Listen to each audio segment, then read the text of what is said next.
I wasn't supposed to be at the gallery that late, but something kept me there. Maybe it was the sound of her boots on the concrete floor, soft and steady. Or maybe it was the way she looked at the art, tilted head, arms folded, like she didn't care who made it. She only cared what it made her feel. She didn't notice me at first. Or if she did, she pretended not to. It was quiet. The kind of quiet where even the lights seemed to hum louder than they should. Most of the others had left after the wine ran out. I stayed. She stayed. Just us, and a couple dusty pieces no one had bid on. She was older than anyone I knew. Not old, just lived in, confident in ways that made me nervous. Her coat was too long for the warm evening. Her hair was still pinned up, probably since morning. A few strands had fallen loose by her cheek. When I finally worked up the nerve to say something, my voice cracked a little. "You don't like any of them?" She turned, slowly. Her eyes scanned me, then drifted back to the painting in front of her. "This one's pretending to be brave," she said. "You can feel it, can't you? All color and chaos, but nothing underneath." I blinked. I thought it was expressive. She smiled, faint. "Yeah, a lot of people do." And just like that, I wanted her to explain every painting in the room to me. I asked her name.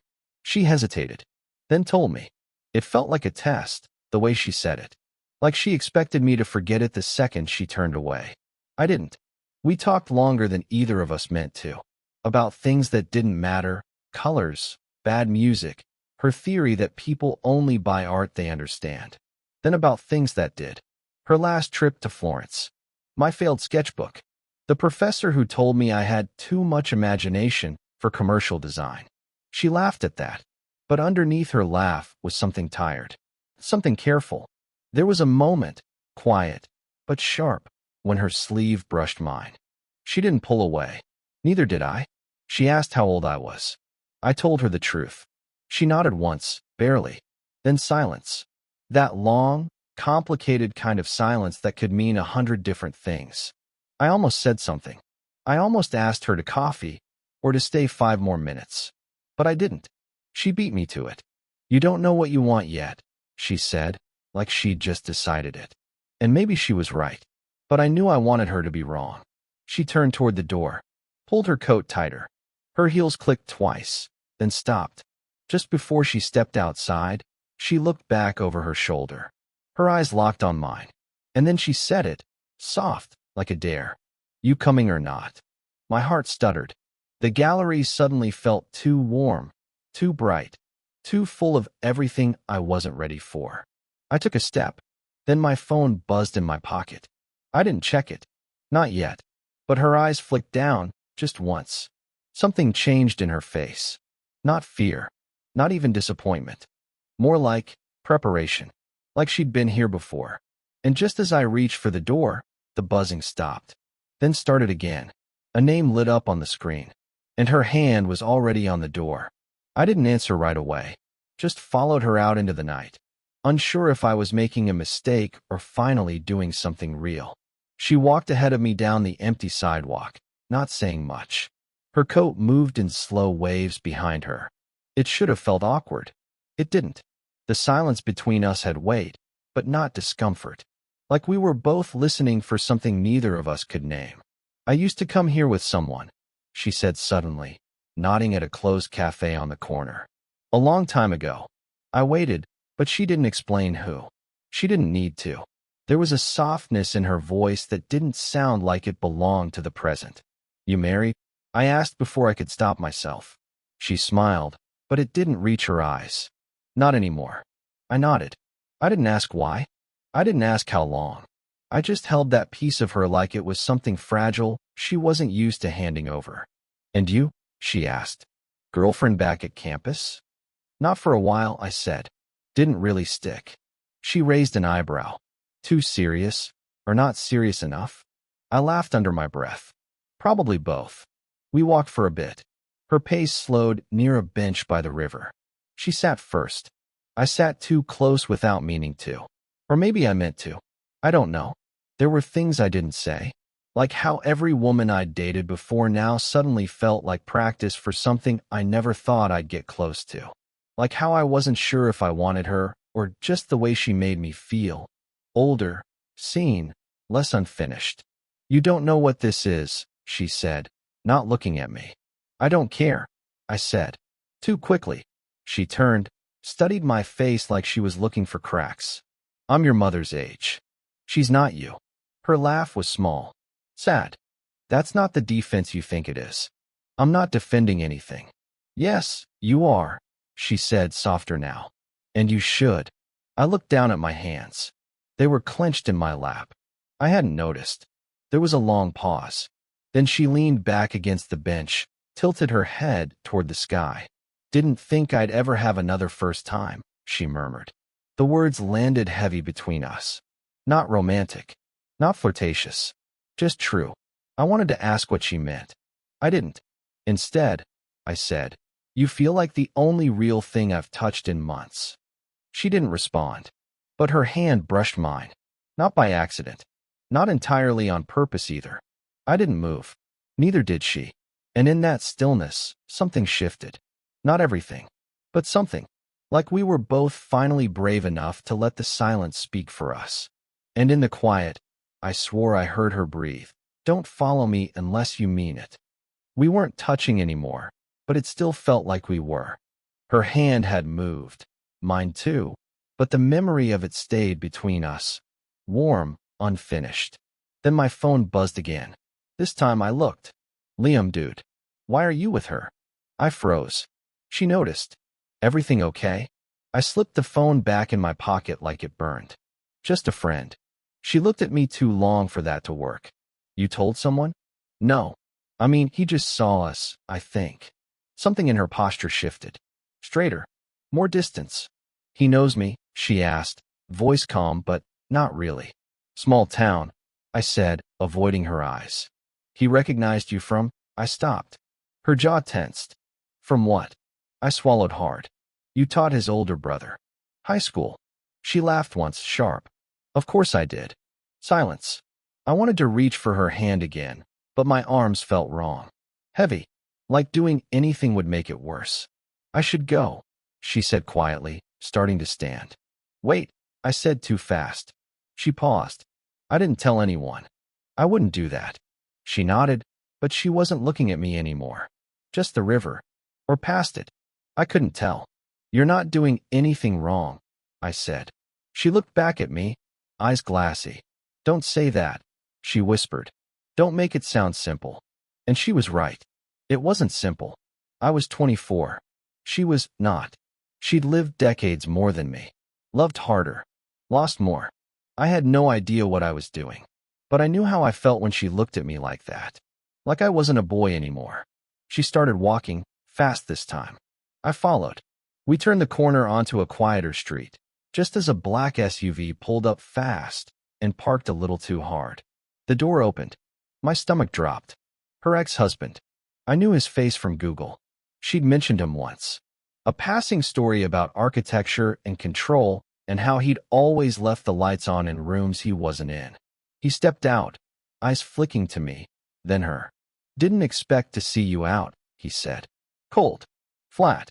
Clearly, she replied, folding her arms. He looked at me. You the student? I opened my mouth, closed it. She answered for me. He's not your business.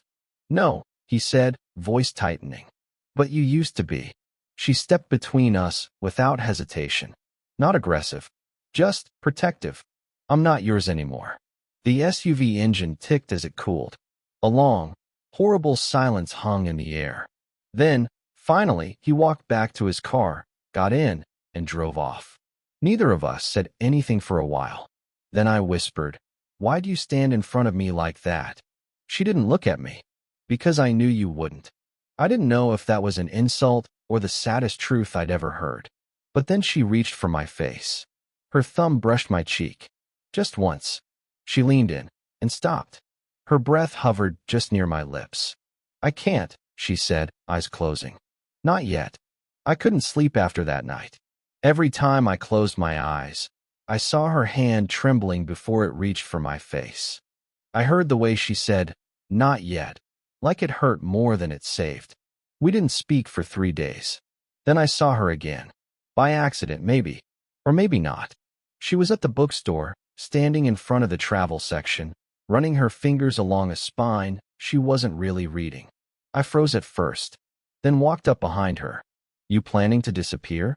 She didn't turn around. Don't tempt me. My stomach twisted. Is that what this is? You're running from it. Finally, she looked at me. No. I'm trying to protect it. From who? Me. No. From me. The silence between us was different this time. Sharper. Tired. You don't get it, she said. You see what you want to see. This version of me that fits some moment in your life. But I'm not that. I'm messy. I'm older. I've already ruined things that were good. And what if I don't want good? I snapped. What if I want you exactly as you are? Her eyes went glassy. She stepped back. I had a son, she said, voice cracking. He would have been your age.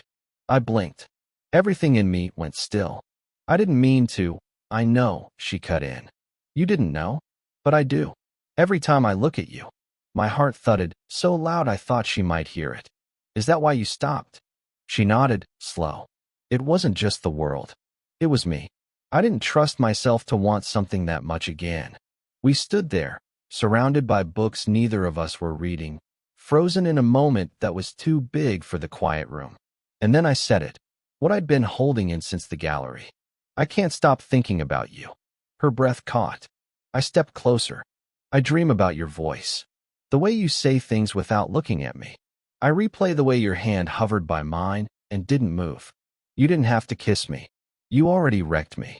She looked at me like I was something she'd been trying not to believe in. I shouldn't want this, she whispered. But I do. Then want it, I said. A beat.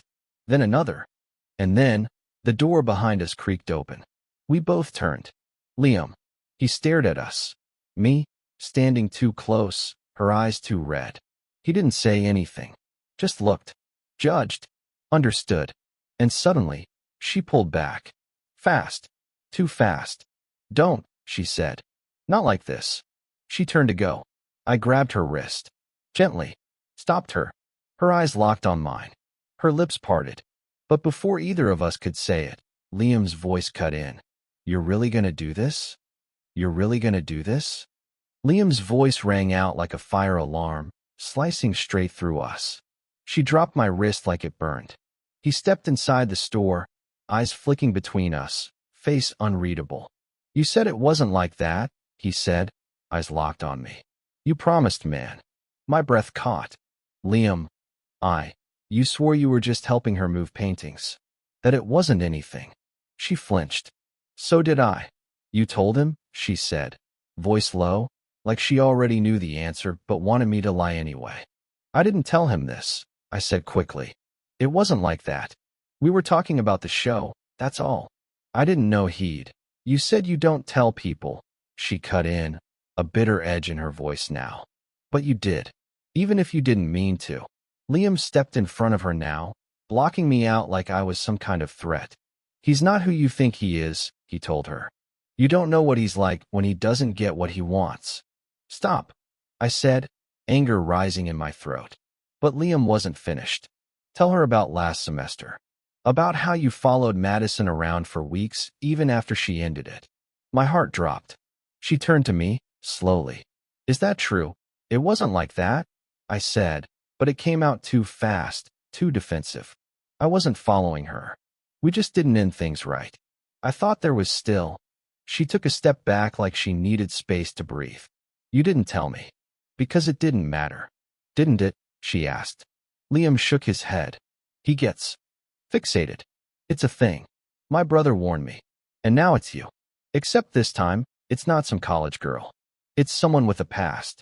A name. A reputation. She looked at me like she didn't recognize me anymore. And worse, like she was disappointed in herself for ever having tried. I felt something cave inside my chest. I didn't lie to you. You just didn't tell the whole truth, she said, eyes glassy again. That's almost worse. You think I'm playing some game with you? That this is some obsession? I don't know what to think, she whispered. And that hurt more than anything. She turned to Liam. Leave. He stared at her. What? I don't need you to defend me. He hesitated, then stormed out. muttering something under his breath I didn't catch. The bell over the door jingled behind him. And then it was just us again. Quiet. Still. Broken. I wanted you to be the one thing in my life that didn't end in shame, she said. But maybe I was wrong. I stepped forward. You weren't. She didn't move. I reached into my pocket, pulled out a folded sketch, the one I'd drawn after the night by the river. Her profile. Her eyes closed. Her mouth caught halfway between a smile and sorrow. I placed it gently on the counter between us. Her fingers hovered just above it. But she didn't pick it up. She didn't pick up the sketch. Just looked at it, like it might dissolve if she touched it. I stood there, arms heavy at my sides, not saying a word. Then finally, she spoke. I don't know how to be loved by someone who hasn't lived through failure. It landed like a slap wrapped in silk. I have failed, I said. Maybe not in the same ways. But don't make me smaller just because I'm younger. She didn't flinch. But she didn't agree either. I don't want to become someone's learning experience, she said. I can't survive being romanticized. I don't romanticize you, I said. I see you. The words came fast, sharp, from someplace I didn't even know was still open. I know how you hold your breath when you're about to lie. I know you hate the sound of heels on linoleum. I know you reread old postcards and pretend you're not disappointed when no one writes anymore. Her jaw clenched. I know you, I whispered. Even if you won't let me. She turned her back to me. Not to walk away, just to steady herself. And then, her voice broke. Quiet. Wrecked. I lost a child, she said. A boy. He drowned when he was 9. His name was Theo. The room tilted. I've carried that grief for 15 years. I still wake up thinking I hear him running through the house. I couldn't move. I couldn't speak.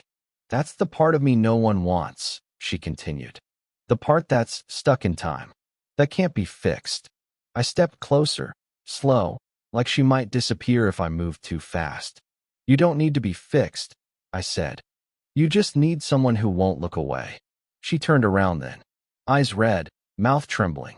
You're too young to promise things like that. I'm not promising, I said. I'm choosing. Silence fell again, but it wasn't sharp this time. Just honest. Just full. She reached for the sketch. This time, her fingers didn't hesitate. She folded it, careful and quiet, like it meant more than either of us could say. Then she looked up at me. You scare me, she whispered. I nodded. Good. A broken laugh escaped her lips. She shook her head, wiping her eyes with the back of her hand.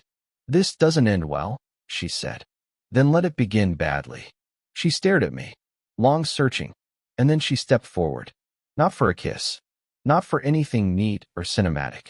She just placed her forehead against mine. Let it rest there. Both of us breathing uneven. Both of us trying not to fall apart. I want to try, she said. I closed my eyes. Then I'll stay, I whispered. And for the first time since she looked back at me in that gallery, she didn't ask if I was coming. She already knew. We didn't fall into each other all at once. There was no dramatic kiss in the ring. No orchestral swell. Just mornings that started with silence and ended with coffee. Conversations that circled the same questions again and again. Are you sure? Can this really work? And never quite landed. But we stayed. That was the miracle. She stopped flinching when I touched her hand in public. I stopped needing to convince her I wasn't confused. We met in places where no one knew either of us. A bookstore out of town. A weekend hike near the coast. Once, we just drove for hours in her old car, not speaking much. The road was the conversation. The way her knee leaned into mine said more than words could carry. She told me more about Theo. Not all at once. In pieces. A memory here, a scar there. I never pushed. I just listened. And when she cried, she let me see it. That felt bigger than any declaration of love. And I told her about my past, too. About how I clung to people too tightly, hoping they'd stay. About how I never really understood the difference between wanting someone and needing to be needed. I told her I was scared of losing her before I even had her. She didn't promise not to leave. She just said, then let's stop pretending either of us knows what happens next. And somehow that was enough. We didn't define it, not in the beginning. That was her boundary. She didn't want labels. Didn't want to be boxed into something that could be judged, explained, or picked apart. But slowly, something settled between us. Something real. I met her friends, quietly, one by one. She didn't call me her boyfriend. Just "this is," and a smile. That was enough, too.